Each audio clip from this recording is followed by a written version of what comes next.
Bulletin का बाकायदा आगाज करते हैं। खैबर पख्तूनख्वा असम्बली में मखसूस नशिस्तों की तकसीम के खिलाफ दायर दरखास्त मंजूर हो चुकी है। हाईकोर्ट ने इलेक्शन कमीशन को दोबारा मखसूस नशिस्तों की तकसीम की हिदायत कर दी।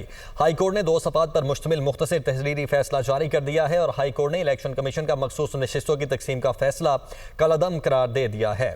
इसी हवाले से ज़ीशान काका खेल हमारे साथ मौजूद हैं। ज़ीशान, क्या डिटेल्स हैं?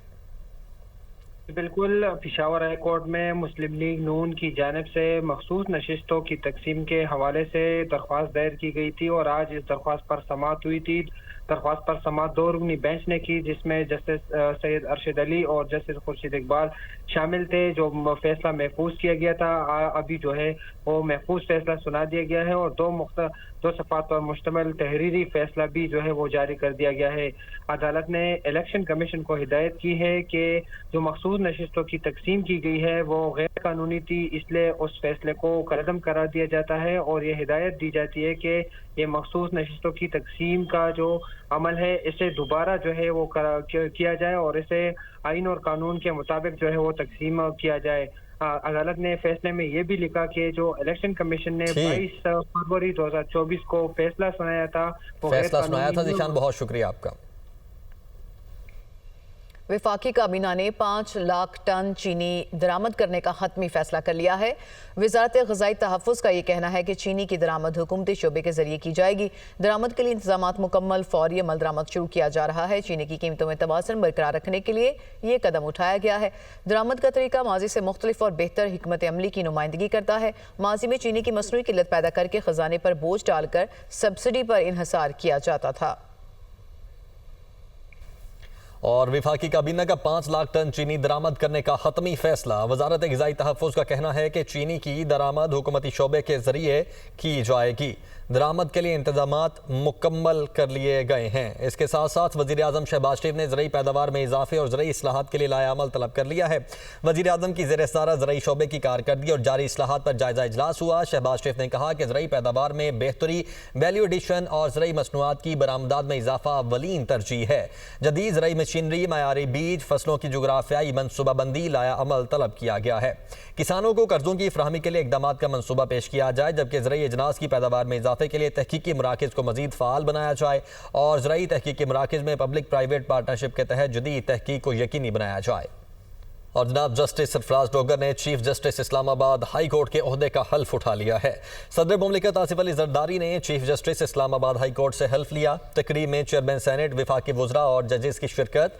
Chief justice Sindh high court justice Mohammad Junaid Ghaffar ने ओहदे का हल्फ उठा लिया। गवर्नर सिंध कामरान टिसौरी ने chief justice Sindh high court से हल्फ लिया। तकरीब में जजेस और सीनियर वकला ने शिरकत की। वज़ीर आला सिंध मुराद अली शाह भी हल्फ बर्दारी तकरीब में शरीक हुए। Chief justice Sindh high court की मज़ार कायद पर हाज़री, फातिहा खानी की। पाकिस्तान नेवी के दस्ते ने सलामी दी। जस्टिस SM अतीक शाह ने chief justice Peshawar high court का हल्फ उठा लिया। गवर्नर KP फैसल करीम कुंडी ने chief justice Peshawar high court से हल्फ लिया। राह रास्त लिए चलेंगे आपको Quetta. Chief justice Balochistan high court की रहनुमाई फरमाएं। आमीन।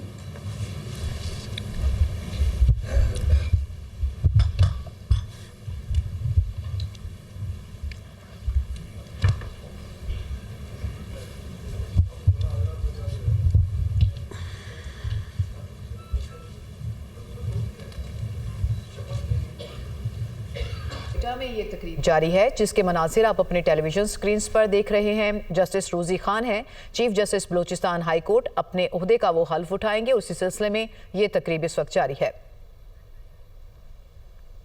Welcome back. कराची का रुख करते हैं। लियारी में इमारत गिरने से पहले की फुटेज मंजर आम पर आई हुई है और फुटेज में यह देखा जा सकता है कि इमारत के पिलर्स टूटने लगते हैं और पिलर्स टूटने पर लोग भागना शुरू कर देते हैं। अली मेहदी हमारे साथ मौजूद हैं।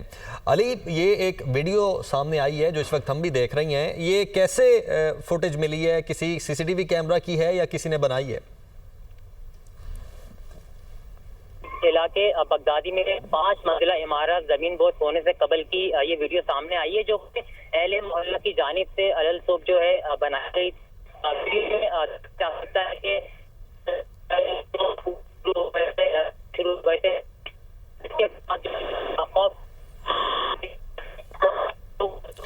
अली मेहदी हमारे साथ मौजूद हैं और हमें अपडेट कर रहे हैं इस वीडियो के हवाले से। ये एक फुटेज सामने आई है और फुटेज में देखा जा सकता है कि इमारत के पिलर्स टूटने लगते हैं और पिलर्स टूटने पर लोग भागना शुरू कर देते हैं और पूरी इमारत ज़मीन बोस हो जाती है। बहुत शुक्रिया आपका अली। गवर्नर सिंध की बात करेंगे, जिन्होंने लियारी जो हादसा पेश आया है उसमें मुतासरीन को 80-80 गज के प्लॉट देने का ऐलान किया है। कामरान टेसोरी ने मीडिया से गुफ्तगू में कहा कि बेघर होने वाले खानदानों को गवर्नर हाउस से राशन मिलेगा, चेहरे नहीं सिस्टम को बदलने की ज़रूरत है। साहनिया ऐसा नहीं है जिसकी अल्फाजों में आप मजम्मत कर सकें। गवर्नर हाउस हर काम में फ़ाल रहता है और हम चाहते हैं यहाँ अगर कहीं जो खाली हो गए हैं घर, उनको अगर राशन का इशू होगा वो भी गवर्नर हाउस देगा इंशाअल्लाह ताला। सिंध हुकूमत ने ऐलान भी किया है, कमेटी भी बनाई है, DG SBCA को बरतरफ भी किया है। ये अच्छी बात है, लेकिन मैं ये समझता हूँ कि चेहरे बदलने से निज़ाम ठीक नहीं होगा। चेहरा तो फिर कोई और आ जाएगा, सिस्टम जो कहते हैं उसे बदलने की ज़रूरत है। चीफ मिनिस्टर साहब ने जो कमेटी बनाई है मैं उसे खुशाइन करार देता हूँ। हम इस पे कोई सियासत नहीं करेंगे, हम कोई बात ऐसी नहीं करेंगे जिससे लोगों की भी दिल आज़ारी हो और ये सियासी रुख इख्तियार कर ले। और इसके जवाब में तर्जुमान सिंध हुकूमत सादिया जावेद ने कहा है कि 5 दिन बाद जाए वक़ुआ पर पहुंचने पर गवर्नर साहब का शुक्रिया। कराची के लोग मुश्किल में थे, आपको फौरी इस्लामाबाद से कराची आना चाहिए था। गवर्नर साहब ऐसा कोई वादा मत कीजिएगा जो पूरा ना कर सकें। इस वक्त सियासत की नहीं दादरसी की ज़रूरत है। अच्छी बात है कि गवर्नर ने सिंध हुकूमत के इक़दामात को सराहा। कहाँ हैं वो इदारे जो हर वक्त गवर्नर हाउस में होते हैं लेकिन लियारी नहीं आए। निज़ाम बदलने का आगाज़ हो गया है। मखदूश इमारतों के खिलाफ ऑपरेशन लियारी में जारी है। मखदूश इमारतों के खिलाफ ऑपरेशन का दायराकार पूरे शहर में फैलाया जाएगा। कराची के इलाके बगदादी लियारी में इमारत गिरने का वाक़या सिंध हुकूमत ने 5 रुकनी तहकीकाती कमेटी तश्कील दे दी है। दूसरी जानिब वकील मोहम्मद हारून ने मेयर कराची, साबिक DG SBCA और दीगर के खिलाफ मुकदमा दर्ज करने के लिए अदालत से रुजू कर लिया है। तफसीलात के लिए कराची से ये रिपोर्ट देखिए। कराची के इलाके बगदादी लियारी में सिंध हुकूमत ने इमारत गिरने की वजूहात जानने के लिए 5 रुकनी तहकीकाती कमेटी तश्कील दे दी। चीफ सेक्रेटरी सिंध ने नोटिफिकेशन जारी कर दिया। कमिश्नर कराची डिवीजन कमेटी के चेयरमैन मुकर्रर, सिंध बिल्डिंग कंट्रोल अथॉरिटी और लोकल गवर्नमेंट के अफसरान भी कमेटी में शामिल हैं। कमेटी 48 घंटों में जिम्मेदारों के तयन करके रिपोर्ट पेश करेगी और मुस्तकबिल में ऐसे वाक़यात से बचने के लिए कमेटी अपनी तजावीज़ पेश करेगी। दूसरी जानिब एडिशनल डिस्ट्रिक्ट एंड सेशन जज जुनूबी में वकील मोहम्मद हारून ने मेयर कराची, साबिक DG SBCA और दीगर के खिलाफ मुकदमा दर्ज करने के लिए अदालत से रुजू कर लिया। अदालत ने मेयर कराची, साबिक DG SBCA, deputy commissioner south, CEO electric और कायम मकाम MD SSGC को नोटिस जारी कर दिए। अदालत ने director anti encroachment, DG cepa, SSP city और SHO बगदादी को भी नोटिस जारी करते हुए मेयर कराची और दीगर से 14 जुलाई तक जवाब तलब कर लिया। वकील दरख्वास्त गुजार के मुताबिक पुलिस ने मेयर कराची और दीगर के खिलाफ मुकदमा दर्ज करने से इनकार कर दिया है। चेयरमैन PTI बैरिस्टर गौहर कहते हैं कि हमारी कोशिश है बानी और बुशरा बीबी की फौरी रिहाई हो। रिहाई नहीं हो रही तो कम अज़ कम रिसाई का मौका देना चाहिए। वज़ीर आज़म ने पार्लियामेंट में मुसाफा करते हुए कहा था कि हमें बात करनी चाहिए। बानी ने मुज़ाकरात की पेशकश को ठुकरा दिया था कि पहले मुस्बत इक़दामात होने चाहिए। फिल वक्त हमारे किसी किस्म के कोई बैकडोर मुज़ाकरात नहीं हो रहे। हमारी तो कोशिश है कि खान साहब की फिलफोर रिहाई हो, बुशरा बीबी की फिलफोर रिहाई हो। बिल्कुल पॉलिटिकली विक्टिमाइजेशन है और कितने अरसा से 700 दिन से ज़्यादा खान साहब को रखा गया है, बीबी को जो इतना रखा गया, लेकिन इसके दौरान एटलीस्ट रिहाई ना हो फ़िलहाल, लेकिन ये एक्सेस तो आप रिस्टोर करें। उनका गुड जस्चर था, उनका ये था कि जी हमें बात करनी चाहिए, हमारे साथ नहीं तो स्पीकर के ऑफिस को आप यूटिलाइज़ करें। मैंने इंशाल्लाह ज़रूर कहा था। उसके बाद मेरे खान साहब से मुलाकात नहीं हुई। खान साहब ने पहले इसको रिजेक्ट कर दिया था। अगर हुकूमत आपके साथ वो जेन्युइन है, ऑनेस्ट है और सीरियसली ये श्योर करना चाहते हैं कि जी हम आगे करें तो कुछ पॉजिटिव स्टेप लेने चाहिए। हमारा डायलॉग का कभी भी कोई सिलसिला आगे नहीं बढ़ा था, ना दूसरे लोगों के साथ, मुक़्तदरा के साथ। वो भी एक 1 पॉइंट पे हमारा एक राबिता इस्टेब्लिश हो चुका था, लेकिन in no point of time हमारा किसी के साथ बातचीत का कोई भी दौर नहीं हुआ। बातचीत लोग करते हैं तो बात आगे निकल सकती है और सियासी मसाइल का लोग हमेशा सियासी हल ढूंढते हैं, एक दूसरे को अंडरस्टैंड करते हैं। राह जुदा नहीं है, हमारा अलायंस नहीं बन सका। मौलाना साहब के साथ हमारी कोशिश थी कि अलायंस बने। बानी ने कहा सारे दरवाजे बंद हो गए, अब सिर्फ तहरीक रास्ता है। बानी ने कहा जो तहरीक का बोझ नहीं उठा सकते वो ओहदों से हट जाएं। बानी ने कहा है तहरीक पर फोकस करें, जब भी तहरीक शुरू होती है तो फजूल बातें शुरू हो जाती हैं। पीटीआई की लीडरशिप तहरीक की तारीख देगी। बानी ने मुज़ाकरा से मुतल्लिक कोई बात नहीं की। अलीमा खान की मीडिया से गुफ्तगू। वज़ीर इत्तलात पंजाब अज़मा बुखारी ये कहती हैं कि बानी पीटीआई का सारा टब्बर मुलाकात करता, बुशरा बीबी का टब्बर अलग मुलाकात करता है और बानी के वकील अलहदा मुलाकात करते हैं और हुक्म करें कि हम क्या करें।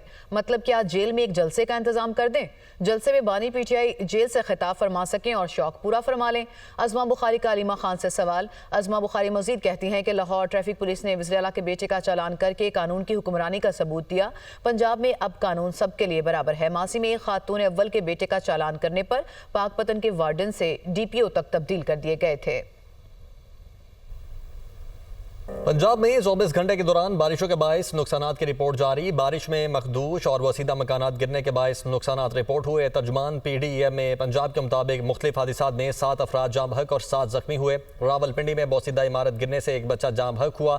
कलर सईदा में नहाते हुए 3 बच्चे डूबने से जाम बहक हुए। जाम बहक अफराद में एक खातून, 2 मर्द और 4 बच्चे शामिल हैं। मानसून बारिशों के बायस 3 मखदूश मकानात मुतासिर हुए। रावलपिंडी में होने वाली तेज बारिश के बायस कई इलाकों में पानी जमा हो गया। पानी घरों में दाखिल। बारिश खत्म होने के बाद भी कई घंटों तक पानी सड़कों पर मौजूद रहा। तफसीलात बताएंगे रावलपिंडी से हमारे नुमाइंदे अहमद भट्टी। जी बिल्कुल, मैं इस वक्त मौजूद हूँ सदकाबाद के इलाके में, जहाँ पर दोपहर को होने वाली शदीद बारिश ने शहरियों को शदीद मुतासर किया। बारिश का पानी गलियों में खड़ा और घरों में दाखिल हो चुका था, जबकि सड़कों पर भी इस वक्त पानी मौजूद है। बारिश ख़त्म हुए काफ़ी देर गुजर चुकी है, लेकिन पानी इसी तरह बदस्तूर सड़कों और गलियों में मौजूद है। शहरी अपनी मदद आपके तहत पानी निकालने की कोशिशों में मसरूफ़ हैं। ताहम शहरी को यह कहना है कि वासा की जानब से वो इक़दाम नहीं किए गए कि बारिश का पानी यहाँ जमा ना हो। शहरियों का कहना है कि बारिश के पानी से हमारे घरों का कई कीमती सामान तबाह हो गया और अभी भी आप देख सकते हैं कि सड़क पर इस वक्त बारिश का पानी काफ़ी जमा है, जिसकी वजह से शहरियों को शदीद मुश्किलात का सामना है। न्यूज़ स्टूडियो से फिल वक्त इतना ही। एक ब्रेक के बाद हेडलाइंस।